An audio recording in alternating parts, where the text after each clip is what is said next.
এটা দেখার জন্য যে আসলে এটা আসলে কেমন শুনছি অনেক দিন আসার সুযোগ হয়নি। আবার মাঝখানে শুনছি বন্ধ হয়ে গেছে, এটা ইন্টারনাল একটা কোন দলে। তো আমি দেখতে চাচ্ছিলাম আর কি যে এখানে আসলে কি ধরনের সংগ্রহ আছে এবং আসলে আছে কিনা। অনেকে বলতেছেন যে আসলে যেটা যতগুলো সংখ্যা আছে এর চেয়ে কম আছে। তো দেখলাম এখানে মোটামুটি একটা ভালো সংগ্রহ আছে, কিন্তু পরিস্থিতি খুবই খারাপ, একবারে এগুলো নষ্ট হওয়ার মতো অবস্থা।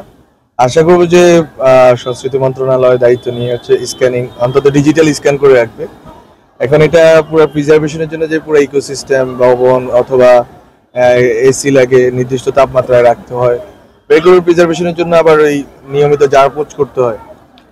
এটা পাণ্ডুলিপি এগুলো খুবই ডেলিকেট থিংস, হ্যাঁ সেন্সিটিভ, ফলে এটাকে মানে ওইভাবে রাখতে হয়।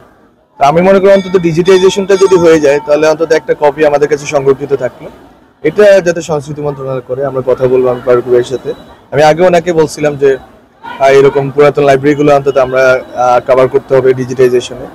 তো এতটুকু করতে পারি। পরবর্তীতে যদি সুযোগ হয় তাহলে এটা ভবন করা অথবা এটা আলাদা ভবনে এটা নির্দিষ্টভাবে এটা সুরক্ষিত রাখা, সেটা আমরা করতে পারি।